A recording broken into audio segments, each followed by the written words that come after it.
साथ मैं अदिति त्यागी हूं। तो कोरोना वायरस के संक्रमण से देश को, समाज को और आपको बचाने के लिए पूरे देश में लॉकडाउन का फैसला लिया गया।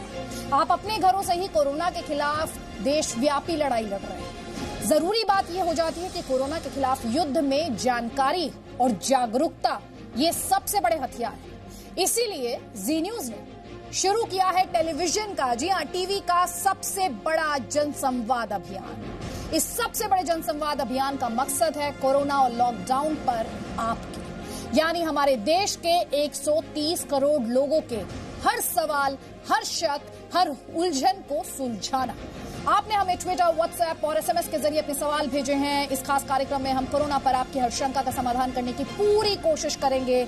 हमारे साथ एक्सपर्ट्स होंगे, विशेषज्ञों का पैनल होगा। आपको बता देती हूं, इसमें डॉक्टर्स हैं, अर्थशास्त्री हैं, मनोवैज्ञानिक है, स्कूल प्रिंसिपल हैं, क्योंकि हमें एग्जामिनेशन को लेकर, स्कूल की फीस को लेकर बहुत सारे सवाल मिले हैं। आपके हर सवाल का जवाब हम देंगे। फाइनेंशियल एक्सपर्ट्स हमारे साथ, लॉकडाउन के दौरान लोन, ईएमआई से जुड़े आपके सवालों के जवाब हम देंगे। देखिए, नंबर्स आपके स्क्रीन पर आ रहे हैं। ये वो नंबर है जिस पर आपको मैसेज करना है। प्लीज कॉल मत कीजिएगा, क्योंकि आप इस नंबर को लेकर कॉल कर रहे हैं। कॉल नहीं, आपको इस पर मैसेज करना है क्लियरली। 9811189333। हिंदी में दोहराती हूँ, 9811189333। इस नंबर पर आपको मैसेज भेजना है, कॉल नहीं करनी है। अपना सवाल हमें भेजिए, मैसेज कीजिए।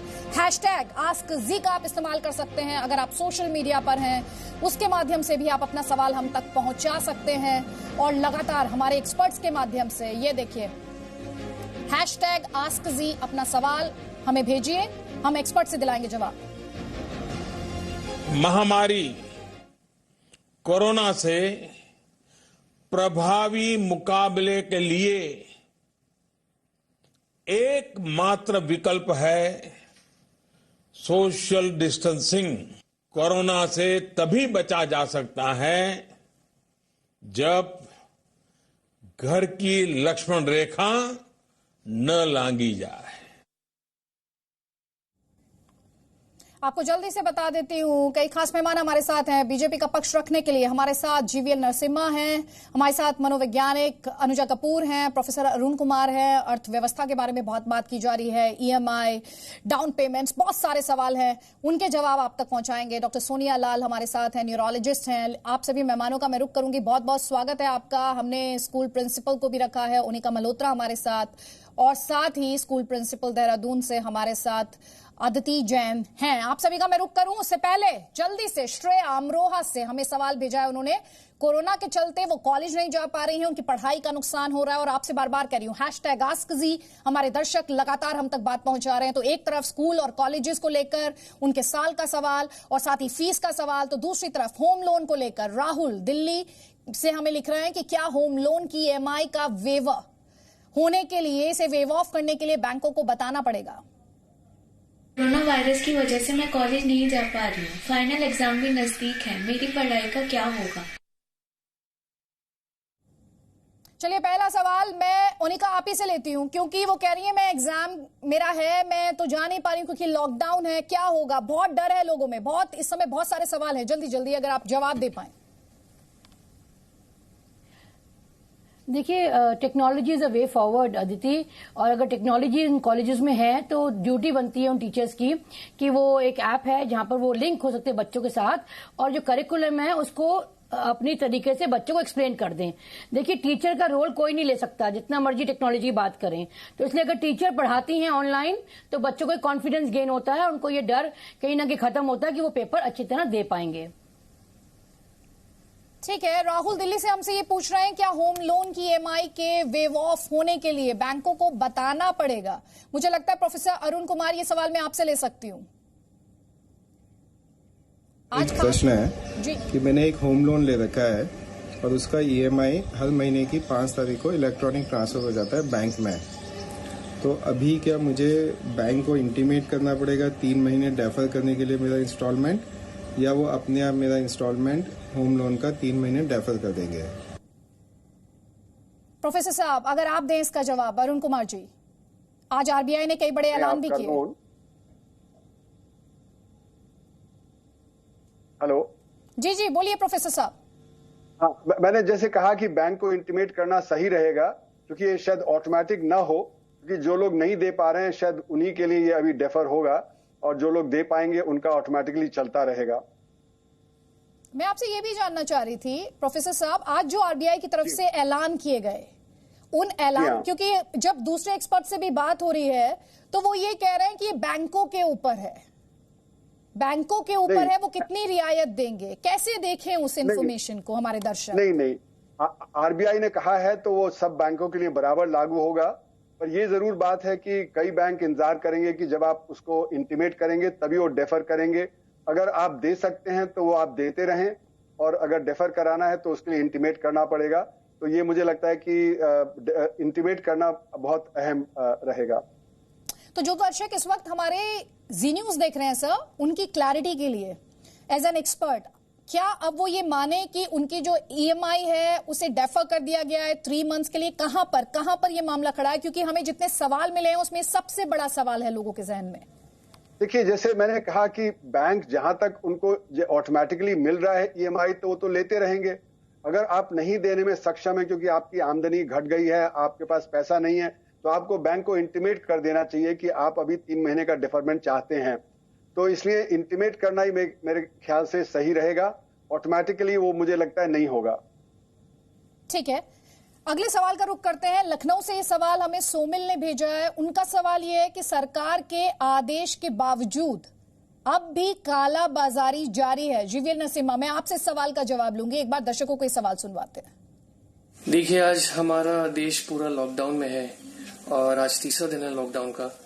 अच्छी बात यह है कि हमारे देश के सारे नागरिक इस लॉकडाउन को सीरियसली ले रहे हैं और इसका बहुत अच्छे से पालन किया जा रहा है। पर अफसोस की बात यह है कि आपके लोकल वेंडर्स, किराना शॉप, सब्जी वाले इस चीज का फायदा उठा रहे हैं और जिन चीजों पे एमआरपी लिखी है उसका दाम एमआरपी से कई ज्यादा बढ़कर लिया जा रहा है। सब्जियों का ऐसा आलम है कि उनके दाम तो आसमान छू रहे हैं। तो मोदी जी जो हमारे कालाबाजारी के खिलाफ हैं, वो इस बढ़ते दामों के खिलाफ क्या कदम उठा रहे हैं? जीवीएल नसीमा। आदित्य जी, मैं इसका जवाब दूंगा। इसका पहले जो सवाल आपने ईएमआई को लेकर पूछा है, मैं चाहता हूं कोई अफरा तफरी न मचे, लोग थोड़ा बहुत शांति से हर समय का, हर प्रकार का आदेश का या सूचना का वेट करें। क्योंकि ईएमआई को प्रोफेसर साहब ने जो कहा है कि मैं इससे थोड़ा अलग टिप्पणी करना चाहता हूं कि आज आरबीआई ने सभी बैंकों को अब सारे लोन्स को 3 महीने तक पोस्टपोन करने की, उनके जो इंटरेस्ट पेमेंट्स हो, ईएमआई पेमेंट्स हो, ये उसके पोस्टपोन करने की अनुमति दी है। आरबीआई का ये अनुमति जरूरी है क्योंकि बैंकों के उनके एसेट क्वालिटी के ऊपर इसका असर, इसका इम्पैक्ट होता है। और ये अनुमति मिलने के बाद बैंकों की घोषणा का आप इंतजार करें। और क्योंकि आप उनको कहेंगे कि आपको बैंक को लिखना पड़ेगा, फोन करना पड़ेगा, आपकी प्रोग्राम देखकर फिर लाखों लोग फोन लगाने लगेंगे बैंकों में और टेंशन में आ जाएंगे। तो प्लीज, आई थिंक हम ऐसा कोई जानकारी दर्शकों को ना दें जिसके बारे में हमें पूरी पुष्टि नहीं है। जहां तक मेरी समझ है, सारे बैंकों को आरबीआई के द्वारा ये अनुमति देने के बाद बैंक खुद अपनी घोषणा करेंगे। तो हम 24 घंटे कम से कम इंतजार करें, 2 दिन का इंतजार करें, उसके बाद कुछ नहीं, कोई सूचना नहीं मिलती है तब जानकारी लेने की प्रयत्न करें। क्योंकि हम सब बैंकों में फोन करने लगेंगे, मेल्स लिखने लगेंगे, तो उससे एक कंफ्यूजन और एक क्राइसिस सिचुएशन पैदा होगा जिसको हमें अवॉइड करना चाहिए। तो जब आरबीआई ने बैंकों को अनुमति दी है, इट्स नेचुरल, मैं समझता हूं ये बहुत ही स्वाभाविक है कि बैंक इस प्रकार की एक्सटेंड करेंगे, या यदि वो चाहते हैं जिनको इसकी ऐसी पोस्टपोनमेंट की कोई आवश्यकता नहीं है, तो बैंक तब सूचना देंगे, आप लिखिए, इस नंबर पर लिखिए, इस मेल पर लिखिए। तो इसलिए अभी हम ऐसा कोई जानकारी न दें जिसमें लोगों में तनाव और बढ़े। और जहां तक दर्शक का प्रश्न की सवाल है, और हर इसी देखिए, एसेंशियल कमोडिटीज हो या प्राइस कंट्रोल हो, ये राज्य सरकारों का, ये उनके दायित्व में है। एक तरह से एसेंशियल कमोडिटीज एक्ट के तहत एसेंशियल कमोडिटीज का प्राइस कंट्रोल है, और दूसरा एमआरपी से ज्यादा कोई भी किसी भी वस्तु को नहीं बेच सकते हैं। ये इस प्रकार के एक्ट्स और स्टेट एक्ट्स हैं, इस प्रकार के सेंट्रल एक्ट्स भी हैं और स्टेट नियंत्रण करते हैं, केंद्र सरकार नियंत्रण नहीं करती है। और मैं जहां तक मेरी नॉलेज है, कई राज्य सरकारों ने अपने अपने स्टेट्स में सभी दुकानदारों को चेताया है, उनको कहा कि ऐसे क्रिटिकल समय में यदि आप उनसे ज्यादा पैसा वसूल करेंगे, लोग यदि कंप्लेन करेंगे तो उस पर कार्रवाई किया जाएगा। तो मैं उम्मीद करता हूं सारे राज्य सरकार इस प्रकार की कोई कंट्रोल रूम एस्टैब्लिश किए हैं जहां ये कंप्लेन जा सकते हैं। इससे लोगों की लाइसेंस रद्द की जा सकती है, उनकी दुकानदारी की लाइसेंस रद्द की जा सकती है, उनके खिलाफ केसेस बुक हो सकते हैं। कुछ राज्यों में मुख्यमंत्रियों ने इस प्रकार के बहुत सख्त पालन करने का बहुत सख्त निर्देश दिए हैं। तो इसलिए मैं मानता हूं ये राज्य सरकार को सतर्क रहना चाहिए। ठीक है, ये बहुत इंपॉर्टेंट इन्फॉर्मेशन थी क्योंकि कई लोग इस बात को उठा रहे हैं कि एमआरपी से ज्यादा कीमत पर वस्तुएं बेची जा रही हैं और लोग बढ़ा चढ़ा कर दाम ले रहे हैं। ये एक बहुत अहम इन्फॉर्मेशन सभी भारतीयों के लिए। तो कुल मिलाकर हेल्पलाइन पर आप कॉल कर सकते हैं, एडमिनिस्ट्रेशन से इसकी शिकायत कर सकते हैं, आरबीआई की तरफ से, क्योंकि हम लगातार ईएमआई को लेकर एक लंबा डिस्कशन कर रहे हैं, लोगों की बहुत चिंताएं हैं, आपकी चिंताएं हैं। तो आरबीआई ने आज कोरोना संकट को देखते हुए ब्याज दरों में भारी कटौती की। ब्याज दरें घटने से आने वाले दिनों में घर और कार लोन पर ईएमआई कम हो सकती है। The MPC voted by a 4-2 majority, that is by a 4:2 majority, to reduce the policy repo rate by 75 basis points to 4.4%. I repeat, the rate cut decision is 75 basis points, and accordingly the repo rate stands reduced from 5.15% to 4.4%. Simultaneously, the fixed rate reverse repo rate, which sets the floor of the liquidity adjustment facility, that is the LAF corridor, was reduced by 90 basis points. I repeat, 90 basis points to 4%, thus creating an asymmetrical corridor. तो ये तो RBI governor का ऐलान जो आज दिन में आया और उसके बाद से ही लोगों को उम्मीद बंधी है अपनी ईएमआईज़ को लेकर, क्योंकि यही उनका सबसे बड़ा सवाल है। हमें सवाल भेजा है भवानी सिंह जोधा ने, जो ये सवाल कर रहे हैं कि बाहर से मजदूरी करने आए थे, हमारे पास राशन कार्ड नहीं है, पैसे नहीं है, ऐसे में राशन मिलेगा कैसे? ये बहुत बेसिक सवाल है जीवीएल नरसिम्हा। हमें बहुत सारे सवाल इस तरह के आए हैं जहां पर लोगों ने कहा है हमारे पास राशन कार्ड नहीं है, हम छोटे व्यापारी हैं, हम ना कमाई आएगी, तो कैसे खर्चा पानी चलेगा? ये लोग कैसे सरकार से मदद ले सकते हैं? नहीं आदिति, ऐसे कल भी और आज भी एमएचए ने सर्कुलर जारी किया है। कई जगह इस प्रकार के जो कंस्ट्रक्शन वर्कर्स हैं या कोई डेली वेज लेबरर्स हैं, बहुत लंबे दूर सफर करके पैदल चलकर अपने अपने प्रदेश जा रहे हैं। लेकिन इसमें प्रदेश सरकार और एनजीओज के तहत मदद करने के लिए, ऐसे लोगों की जानकारी लेने के लिए हर तरह की एक तरह से पुलिस व्यवस्था को और एडमिनिस्ट्रेशन को सबको चेताया गया है। मेरा यही आपके माध्यम से, आपके चैनल के माध्यम से, ऐसे वर्ग कितने टेलीविजन देख पाते हैं मैं नहीं समझ सकता, मैंने अंदाज नहीं लगा सकता हूं, बट लेकिन ऐसा कोई भी यदि देख रहे हैं तो जरूर आप जब आपके नजदीक जो भी पुलिस हो, इतना दूर लंबा चल रहे हैं तो कहीं ना कहीं बाहर जाकर के अपनी अवस्था के बारे में किसी को बता सकते हैं। जो भी जहां भी है उन सब के लिए एसेंशियल कमोडिटीज का उनको प्रोवाइड करना और उनको जहां ऐसे लोगों के लिए एकोमोडेशन यदि नहीं है तो उसकी व्यवस्था करना, ये प्रदेश सरकारों का दायित्व है। बट लेकिन दिक्कत ये बात है कि ऐसे समाचार, ऐसे जानकारी तक सरकारों के पास नहीं पहुंच रही है। तो मेरा आपसे आग्रह है, मीडिया बहुत अहम रोल अदा कर रही है इस पूरे क्राइसिस के दौरान। तो ऐसा यदि आप किसी भी मीडिया कर्मी भी इस प्रकार की जानकारी कहीं से उनको मिलेगी तो मेरा आग्रह है कि आप स्थानीय प्रशासन को बताइए या टेलीविजन पर ही इसको फ्लैश कीजिए। इस जगह पर इतने लोग हैं जो इनके पास कोई रहने के लिए या इनके खाने के लिए कोई व्यवस्था नहीं है। तो मैं समझता हूं हम पार्टी के द्वारा भी, आपको मैं कहते हुए मुझे खुशी हो रही है, हमारी पार्टी के द्वारा पूरे देश भर में 1 करोड़ कार्यकर्ता 5 करोड़ मील्स हर दिन ऐसे लोगों के लिए व्यवस्था करें। इस प्रकार पिछले 2 दिन में हमने तैयारी की है, इसका शुरुआत भी कर दिया है। तो ऐसी जानकारी मिलेगी तो प्राथमिकता के आधार पर ऐसे लोगों तक पहुंचाने के लिए हम खाना तैयार करके ऐसे लोगों के पास पहुंचाने के लिए स्थानीय प्रशासन का मदद लेंगे। जीवीएल नरसिम्हा, आपने बहुत पॉजिटिव लोगों को एक एश्योरेंस देने वाली बात की है। अपने दर्शकों से हम ये अपील कर रहे हैं, अगर आप ऐसे ग्रुप्स को जानते हैं जिन्हें मदद की जरूरत है, #AskZ का इस्तेमाल कीजिए, हमें वो इन्फॉर्मेशन भेजिए और हम उसे, जैसा कि अभी जीवीएल नरसिम्हा ने वादा किया हमारे प्रोग्राम में, क्योंकि पार्टी के वर्कर्स इन लोगों तक खाना पहुंचाएंगे, मदद पहुंचाएंगे, राहत पहुंचाएंगे। तो प्लीज सोशल मीडिया का इस्तेमाल लोगों तक मदद पहुंचाने के लिए करिए।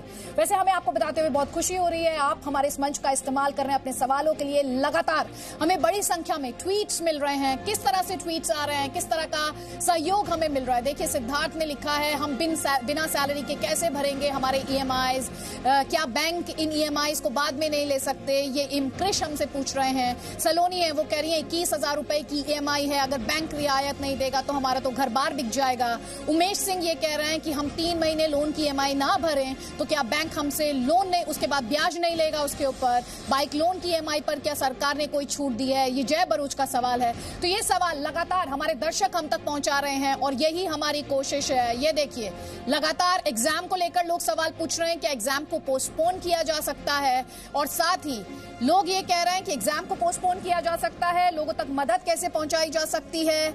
और इसीलिए हम ये जन संवाद अभियान लेकर आए ताकि आम लोगों तक ये मदद हम पहुंचा सके, लोगों तक मदद पहुंचे, क्योंकि आज की इंफॉर्मेशन के युग में जानकारी और साथ ही सावधानी, इन्हीं के माध्यम से कोरोना वायरस को हराया जा सकता है। लेकिन आप जो सवाल लगातार अपने स्क्रीन पर देख रहे हैं, उसमें सिर्फ एक ही सवाल जो आपको बार बार दिखाई दे रहा है, वो सवाल EMI से जुड़ा हुआ है, वो सवाल लोगों के आर्थिक स्थिति से जुड़ा हुआ है, एक तरह का आर्थिक आपातकाल। जी हाँ, फाइनेंशियल इमरजेंसी। देखिए, लोग पूछ रहे हैं कि अगर किसी को ड्राई कफ है, कोल्ड है, तो क्या ये कोरोना हो सकता है, टेस्ट के लिए जाने की जरूरत है, न्यूज़पेपर लेना क्या सही होगा, क्या हम बैंकों से डेफरमेंट ऑफ EMI नहीं कह सकते। ये तमाम सवाल, ये आपके सवाल लगातार हम जी न्यूज पर उठा रहे हैं, क्योंकि ये मंच आपका है। आपका कोई सवाल है, मैसेज हमें कीजिए, नंबर आपके स्क्रीन पर है 9811189333 पर, और साथ ही सोशल मीडिया का भी इस्तेमाल कीजिए, #AskZ का इस्तेमाल कीजिए, जानकारी पहुंचाने के लिए, इंफॉर्मेशन पहुंचाने के लिए। हम वादा करते हैं आपका सवाल, उसका जवाब हम एक्सपर्ट से आपको दिलवाएंगे। लगातार स्कूलों को लेकर बात हो रही है, पेरेंट्स भी सवाल पूछ रहे हैं, लॉकडाउन है, स्कूल बंद है, तो पेरेंट्स ये सवाल उठा रहे हैं कि हमें मार्च की, अप्रैल की फीस जमा करनी पड़ेगी, स्कूल टीचर्स को सैलरी देने के लिए। सवाल एक ये भी आ रहा है, जैसे कि आप अपने स्क्रीन पर देख रहे हैं, कि ट्यूशन फीस स्कूल्स ले लें, लेकिन इसके अलावा जो ट्रांसपोर्ट फीस होती है या दूसरे जो अदर कॉन्ट्रीब्यूशंस होते हैं या कैलकुलेशंस होते हैं, क्या उन्हें माफ नहीं किया जा सकता है? अदिति, मेरा सवाल ये आपसे। जी देखिए, जब आप स्कूलों की बात करते हैं तो जिस तरह के स्कूल्स, जो बड़े स्कूल्स हैं और जो प्राइवेट स्कूल्स हैं, उनके पास बहुत पैसे होते हैं।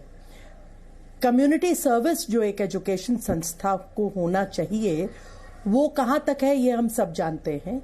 तो उनके लिए देना तो उचित है, क्योंकि टीचर्स की हार्डली कोई सैलरी होती है।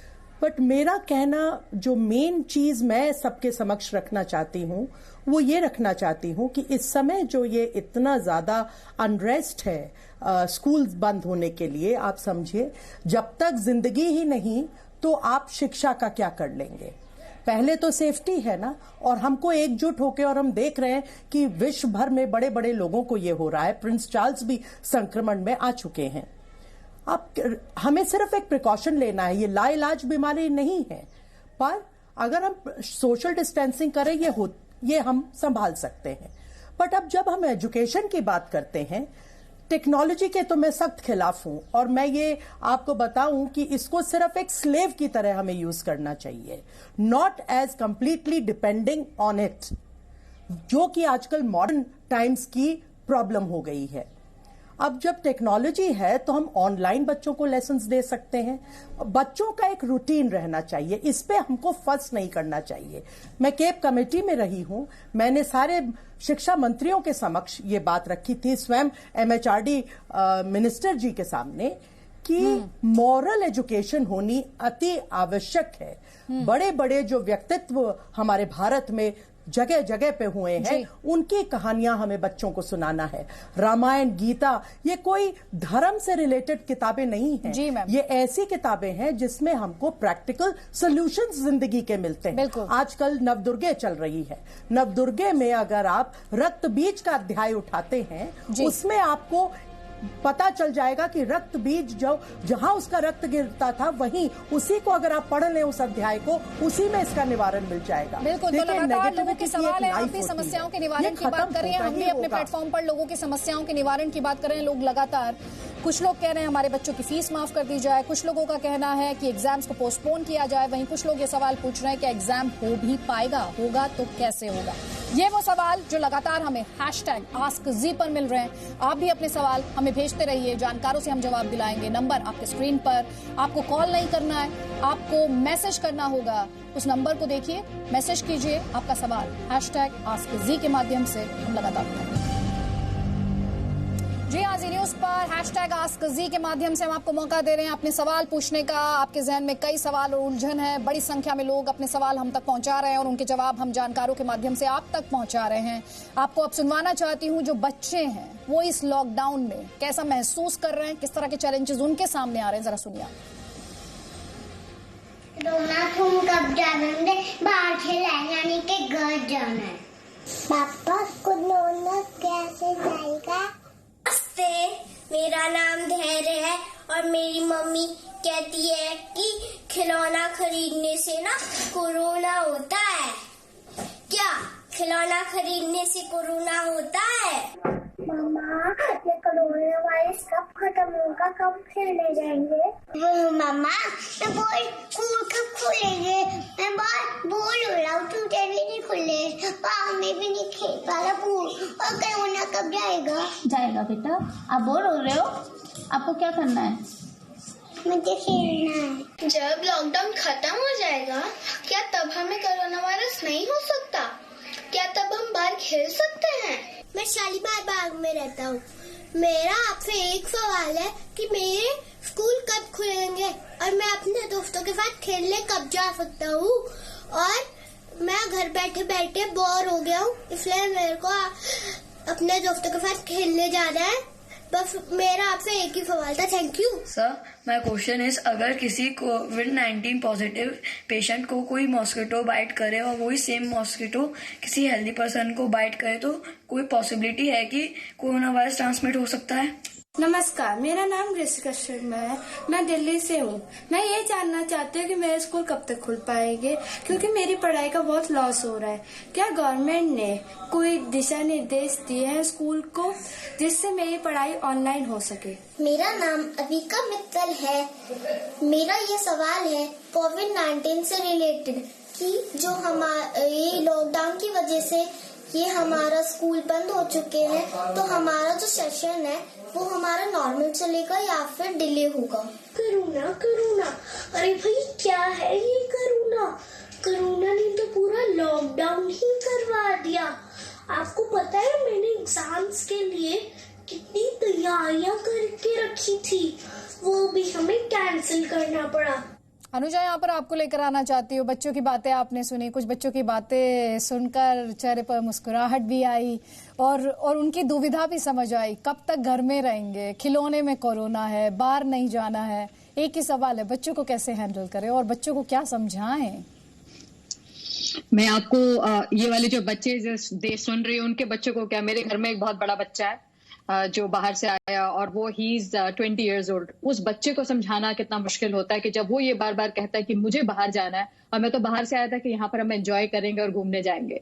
तो ये एक बच्चे जो है उनका मन बहुत विचलित होता है, उन्हें बार बार लगता है कि शायद हम लोग डिस्कनेक्ट हो रहे हैं बाहर से। और मुझे बहुत दुख होता है जब ऐसे बच्चों की ये तोतली आवाज, इतनी प्यारी और इतनी इनोसेंट क्वेश्चंस इनके हैं और ये बेचारे इस चीज को समझ नहीं पा रहे हैं, बिकॉज ये ग्रेविटी समझ नहीं पाते, क्योंकि ये बच्चे हैं।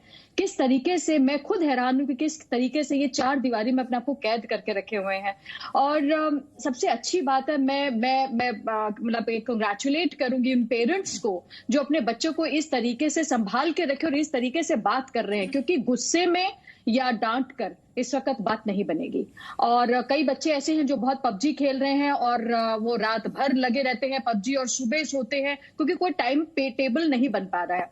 तो मेरा एक एडवाइस जो मैं अपने बच्चे के साथ कर रही हूँ वो यही है कि मैं कोशिश करती हूँ, थोड़ा सा चेक एंड बैलेंस रख रही हूँ, थोड़ा सा कि कोशिश करती हूँ कि एक टाइम टेबल जो हम अपने टाइम पर बनाते थे जब हम बच्चे मेरे साथ होते थे, जैसे आपके साथ अभी हैं, स्कूल में जाने के दौरान हम बनाते थे, कोशिश करते हैं, क्योंकि अब हमारे पास, मुझे मालूम है जो घर में लेडीज हैं उनके ऊपर और भी जॉब है इस वक्त, क्योंकि पूरा घर इस वक्त है और खाना भी बन रहा है। तो फादर्स, पेरेंट्स और जो क्या नाम है जो ग्रैंड पेरेंट्स हैं घर में, उनके साथ बैठकर एक टाइम टेबल बनाया ये जाए कि कुछ गेम्स जो इंडोर गेम्स हैं जो हम भूल गए थे हम वो करें। और अभी कल से रामायण भी चालू होने वाली मैंने सुना है, तो आप उनको अध्याय उनको बैठाकर सुबह उठकर उनको भी ये रामायण दिखाएं, क्योंकि this is a very good thing. जो अदिति जी हमारे पैनल पर है ऑलरेडी, वो ये बात कह रही थी, तो रामायण आ रहा है। उसके साथ साथ जरूरी है कि बच्चों को कोर्स होता है घर का काम, उसके अंदर जरूर हेल्प करवाएं, क्योंकि यही एक टाइम है। रोटी बनवाने के टाइम पर उनसे पेड़ा बिलवा ले, उनको बोले हाथ वॉश करके, तो हम एक फन एक्टिविटी घर ही में कोर्स के साथ बच्चों में ये क्रिएट किया जा सकता है। फादर क्या कर सकते हैं कि अपने बच्चों को लैपटॉप पे बैठकर उनको दिखाया जा सकता है कि किस तरीके से कंप्यूटर पे, क्योंकि आगे कंप्यूटर की बहुत चीजें हैं, तो कीबोर्ड्स कैसे काम करती हैं, चीजें क्या होती हैं। और फादर का मेन रोल होता है कि जब बाहर किस तरीके से ये इसको, देयर आर मेनी चैलेंजेस जब आप बड़े हो जाओगे, so there are so many things that we can talk to them on, बिना उन्हें गुस्सा करे, बिना उन्हें डांटे, बहुत प्यार से मुझे लगता है कि इस पूरे प्रक्रिया को एक अंजाम दिया जा सकता है। जी, और जीवीएल नरसिम्हा लगातार मुस्कुरा रहे थे, लग रहा है कि वो घर पे काफी काम कर रहे हैं। देखिए गाजीपुर बॉर्डर की तस्वीरें इस वक्त हम आपको दिखा रहे हैं, कितनी बड़ी संख्या में लोगों को आप एक साथ देख रहे हैं। दूरी देखिए, जिस दूरी की बात यहाँ पर की जा रही है, 1 मीटर की दूरी मेंटेन कीजिए, 1 मीटर की दूरी मेंटेन कीजिए। जीवीएल नरसिम्हा आप ही को लेकर आऊंगी, लेकिन उससे पहले सोनिया को ले लेती हूँ। सोनिया, ये तस्वीरें, हम कम्युनिटी ट्रांसमिशन को रोकने की बात कर रहे हैं, स्टेज 3 में जाने, सिर्फ देश को बचाने की बात कर रहे हैं, लेकिन ये तस्वीरें तो चिंता बढ़ा रही हैं।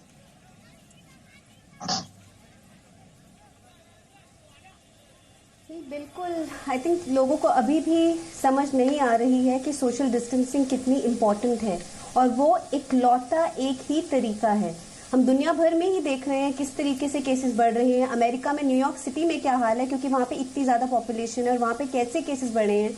और अब इंडिया में भी अगर लोग नहीं सोशल डिस्टेंसिंग करेंगे, हम स्टेज 3 पे जाएंगे और ऐसे जाएंगे। हमारी तो प्रिडिक्शंस ही बहुत हाई हैं, जो डेटा निकल के आ रहा है, अप टू 25 करोड़ लोग अफेक्ट हो सकते हैं कोरोना वायरस से। तो इस स्थिति को देख के तो डेफिनेटली ये बहुत सीरियस इश्यू है, और लोगों को हमें जितना ज़्यादा हम अवेयरनेस फैला सकते हैं हमें समझाना पड़ेगा। सारे कोशिश कर रहे हैं, गवर्नमेंट कोशिश कर रही है, मीडिया कोशिश कर रही है अपने शोज के थ्रू, पर ये बहुत ज़रूरी है कि लोग समझें सोशल डिस्टेंसिंग इसलिए ज़रूरी है क्योंकि अगर ये वायरस फैलने लग गया तो ये बहुत, जैसे कल का केस हम देख लीजिए, राइट, मोहल्ला क्लिनिक के एक डॉक्टर, एक पेशेंट आया, उसने डॉक्टर को दिया, डॉक्टर से उसके फैमिली मेंबर्स को हो गया, उसने अपने फैमिली, उस पेशेंट ने अपने फैमिली मेंबर्स को दे दिया, अब सारे लोगों को क्वारंटीन करना पड़ गया। मतलब एक छोटा एग्जांपल है, बट दिस शोज कि इस डिजीज, इस कंडीशन की इतनी विरुलेंस, इतना इन्फेक्शन से 800 लोगों के क्वारंटाइन करने की बात कर रही हैं। मैं जो तस्वीरें दिखा रही हूँ, हमारे दर्शक देख रहे होंगे कितना बड़ा खतरा, कितनी बड़ी चुनौती, कितना बड़ा थ्रेट इस समय आप अपने स्क्रीन पर देख रहे हैं। अब इसे ऐसे देखिए, ये लोग अपने गांव जाएंगे, वहां पर लोगों से मिलेंगे, संक्रमण का खतरा सोचिए कितने गुना बढ़ जाएगा। कितने गुना बढ़ जाएगा, ये अपने आप में बड़ी बात है। वैसे आपको बता दूं, कोरोना वायरस की वजह से जो लॉकडाउन हुआ और मजदूरों के पलायन किस तरह से तस्वीरें आई, जी न्यूज ने भी कई प्रोग्राम दिखाए।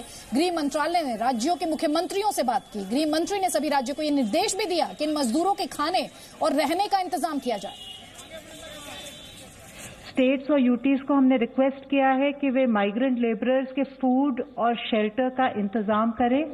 शेल्टर के लिए ऐसा स्थान ढूंढें जहां वाटर, सैनिटेशन, फूड की व्यवस्था हो सके। फूड पैकेट्स ऑर्गेनाइज करने के लिए और इन फैसिलिटीज को सुनिश्चित करने के लिए वे एनजीओज, CSR इत्यादि का भी सहयोग ले सकते हैं। जो सरकार ने पब्लिक डिस्ट्रीब्यूशन सिस्टम के अंतर्गत फ्री फूड ग्रेन्स का डिसीजन लिया है और एसेंशियल आइटम्स के डिस्ट्रीब्यूशन का डिसीजन लिया है, उसको वो स्ट्रीमलाइंड वे में सुनिश्चित करें। और जैसा कि हम आपको लगातार बता रहे हैं, जनसंवाद का मंच है, इस पर मैं जीवी, क्योंकि ये तस्वीरें जो हैं भयावह तस्वीरें, ऐसा चिंता बढ़ाने वाली तस्वीरें। प्रधानमंत्री लक्ष्मण रेखा की बात घर के बाहर कर रहे हैं, लेकिन लोगों का ये हुजूम किसी के भी होश उड़ाने के लिए काफी है। इन तस्वीरों के बाद हम सब उठा रहे हैं, हम तक पहुंचा रहे हैं उसे, उन सवालों को हम उठा रहे हैं। और आपको बता देती हूं, मनीष हमसे सवाल कर रहे हैं कि भारत में कोरोना संक्रमित मरीजों की संख्या क्या सही में 760 ही है या ये इससे कहीं ज्यादा है? क्या सर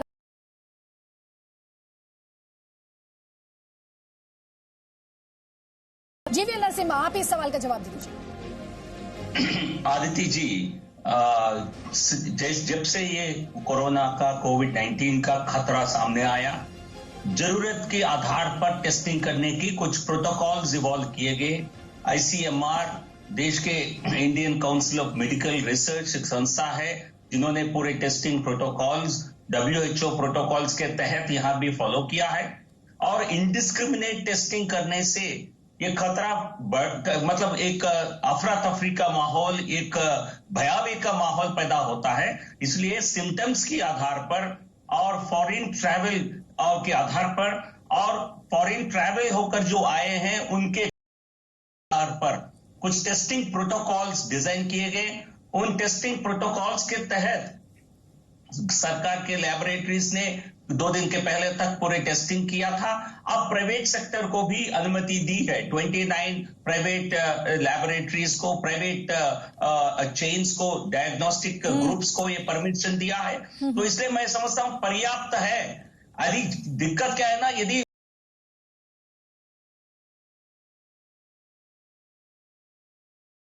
टेस्ट करना चाहते हैं ये इस प्रकार की, फिर आपको बड़ी लाइन दिखेगी वहां पर। तो कौन से सिम्टम्स हैं जो कोरोना से रिलेट करते हैं, जिसको टेस्ट करने की आवश्यकता है, ये जानकर जिनका कोई फॉरेन ट्रैवल हिस्ट्री नहीं है और फॉरेन ट्रैवल के लोगों के संपर्क में नहीं आए हैं, उनको तुरंत टेस्ट करने की कोई आवश्यकता नहीं है। तो इसलिए मैं समझता हूं भारत ने जिस नहीं है, आप कितने लाख टेस्ट किए, इससे ज्यादा जरूरी है आपने किस प्रिंसिपल्स के आधार पर टेस्ट किए हैं। ये भारत के हेल्थ मिनिस्ट्री ने, ICMR ने। ठीक। तो फॉरेन ट्रैवल के आधार पर, और आप क्या उन फॉरेन रिटर्न के कांटेक्ट में आए, संपर्क में आए, संक्रमण के क्या चांसेस थे, उसे देखकर टेस्टिंग हो रही है। लगातार आप यानी हमारे दर्शक हमें सवाल अपने दर्शकों तक जवाब के साथ पहुंचा रहे हैं अब। और देखिए, अब लोग कह रहे हैं RBI के नियमों के मुताबिक क्या 3 महीने की EMI और ब्याज दर में कटौती होगी? ये मोहम्मद रिजवान जाहिद का सवाल है। क्या सरकार इस बात से आश्वस्त है कि 21 दिन के लॉकडाउन के बाद सब कुछ ठीक हो जाएगा या लॉकडाउन को आगे भी बढ़ाया जा सकता है? ये एक सवाल है जो मैं कई बार आया। हर्ष गौतम यहां पर इस सवाल को उठा रहे हैं। क्या प्राइवेट स्कूलों में फीस माफी की सुविधा दी जाएगी? मैं पंजाब के गुरदासपुर से हूं, मेरी 2 बेटियां प्राइवेट स्कूल में पढ़ती हैं। 6 दिन से मेरी दुकान बंद है, पता नहीं कितनी देर ऐसा चलेगा, जेब से घर का खर्च चला रहा हूं, क्या कोई राहत मिल पाएगी? ये वो सवाल, क्या भारत में कोरोना मरीजों का इलाज हो रहा है? क्या कुछ लोग इससे बाहर आए हैं और आए हैं तो जब कोरोना का इलाज ही नहीं तो ये सब कुछ संभव कैसे हो पा रहा है, लोग ठीक कैसे हो रहे हैं। साथ ही छोटे दुकानदारों की बात की जा रही है, क्या परीक्षा जो है कॉलेज की वो टल जाएगी। तो एक नहीं, समझिए जरा, हमारे पास समय लिमिटेड है, लेकिन आप लोग अपने सवाल हमें लगातार पहुंचा रहे हैं।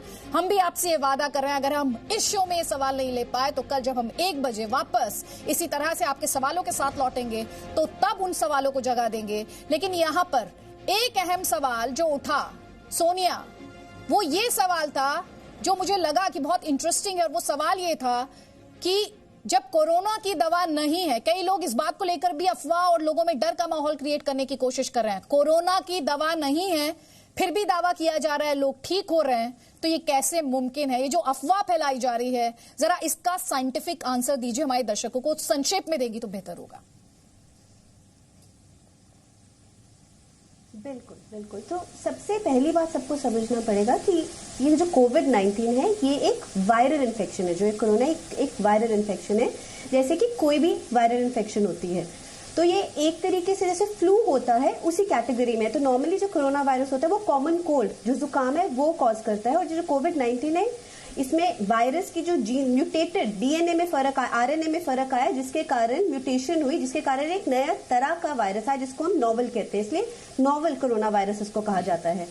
अब कोई भी वायरल इन्फेक्शन है, नॉर्मली जब किसी को जुकाम होता है या फ्लू होता है वो नॉर्मली टाइम के साथ वैसे भी ठीक हो जाता है। तो ये भी जो कोविड-19 इन्फेक्शन है, घबराने वाली बात नहीं है। सबको समझना पड़ेगा कि 80% केसेस इसके बहुत माइल्ड होते हैं। ज्यादा लोगों को सिम्टम्स होंगे, वो होंगे हल्का सा बुखार होगा या गला खराब होगा या जुकाम होगा, जो टिपिकली 2 हफ्तों के बीच में ठीक हो जाएगा। ये नॉर्मली जो इस डिजीज के सिम्टम्स हैं वो 7 से 8 दिन तक रहते हैं और फिर ठीक होने लग जाते हैं।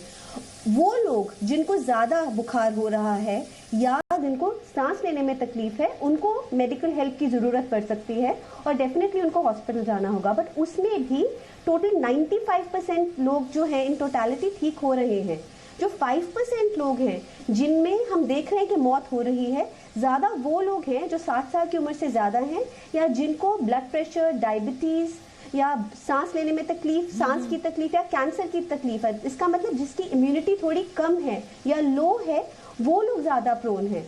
तो ये जो हम इतने रूमर्स फैल रहे हैं कि दवाई नहीं है, ये कैसे हो रहा है ट्रीटमेंट, ये ऑटोमेटिक बॉडी का मैकेनिज्म होता है। बॉडी खुद जब कोई भी इन्फेक्शन होती है, बॉडी भी उस इन्फेक्शन से लड़ती है और उस इन्फेक्शन को बाहर करती है, फाइट बैक करती है। सिर्फ उन केसेस में जहाँ पे बहुत सिवियर हो जाता है, वहां पे एक्चुअली मेडिकल हेल्प की जरूरत पड़ रही है और मेडिसिन वहां पे यूज करी जा रही है पेशेंट्स को ठीक करने के लिए। तो प्लीज लोगों को मैं फिर से बोलूंगी, पैनिक नहीं करिए, सोशल डिस्टेंसिंग मेंटेन करिए एंड अपने हाथों को धोते रहिए। ये हाथों को धोते रहिए, सैनिटाइज करते रहिए। देखिए डॉक्टर सोनिया आपसे यही कह रही है। हमारे अगले दर्शक का सवाल यहाँ पर उठा लेते हैं। उदित गोयल गाजियाबाद से ये कह रहे हैं, क्या व्यापारियों के लिए, जीवीएल नरसिम्हा, इस सवाल का जवाब मैं आपसे चाहूंगी, क्या व्यापारियों के लिए सरकार कोई राहत पैकेज का ऐलान कर सकती है?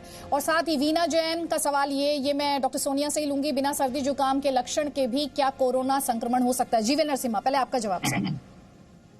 एक बार ये सवाल सुनवा देते हैं, एक बार सुनवा देती हूँ। गाजियाबाद व्यापार मंडल से जुड़ा हुआ हूं और अपने व्यापारी एवं सभी दुकानदारों की बात भारत सरकार तक पहुंचाना चाहता हूं।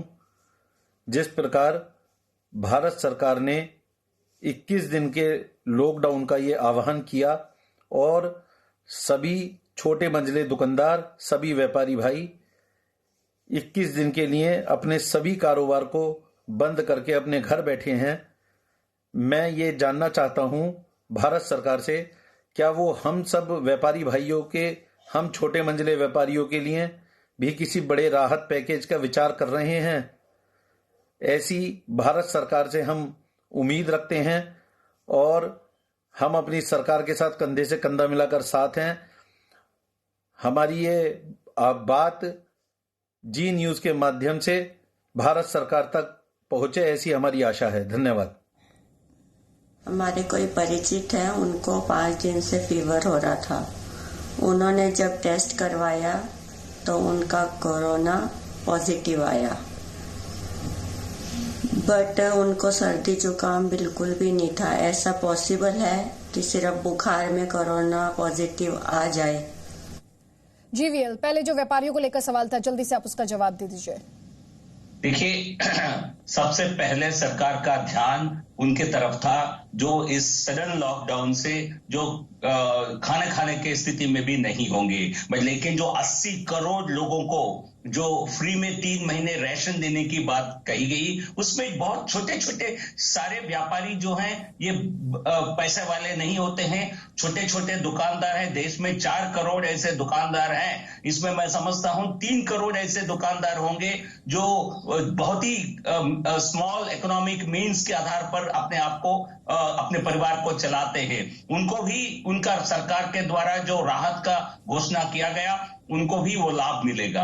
आज जो लोन्स को 3 महीने एक तरह से रीशेड्यूल करने के लिए, पोस्टपोन कराने के लिए, इंटरेस्ट पेमेंट्स को भी कई दुकानदार होंगे जो मुद्रा के तहत लोन लिए होंगे, सबको इंटरेस्ट पेमेंट्स और सबको लोन पेमेंट्स 3 महीने राहत मिलेगा। इसके अलावा ओवरऑल इकोनॉमी को फिलिप देने के लिए इंटरेस्ट रेट्स को आज घटाया गया। तो मैं समझता हूं जो 21 दिन में जो उनका व्यापार में जो घाटा होगा, मैं पूरा उम्मीद करता हूं ये अगले 4-6 महीने में उसकी भरपाई होगी। ठीक है सर, मेरे पास समय की कमी है सर, मेरे पास समय की कमी है, माफी के साथ।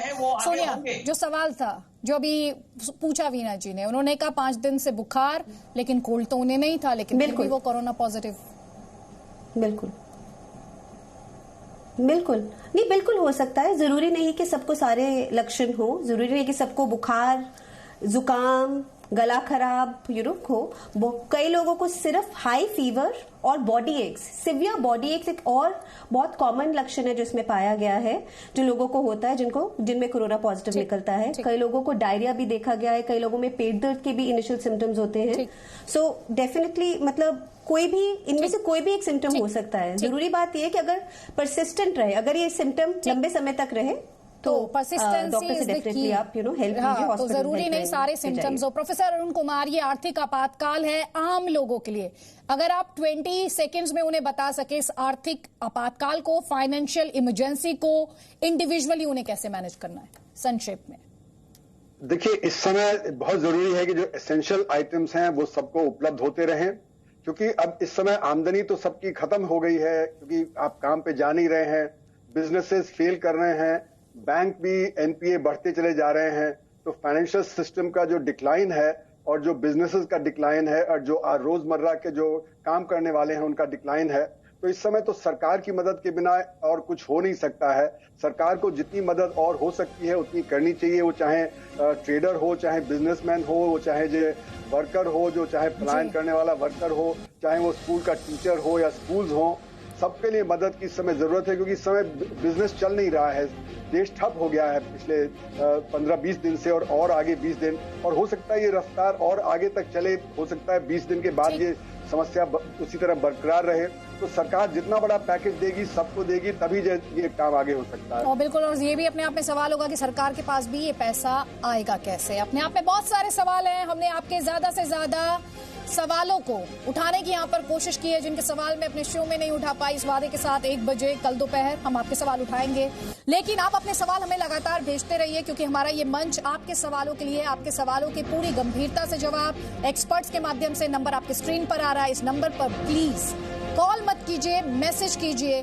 #AskZ का इस्तेमाल आप सोशल मीडिया पर कर सकते हैं, या तो मैसेज कीजिए या सोशल मीडिया पर इस हैशटैग का इस्तेमाल कर अपना सवाल हम तक पहुंचाइए।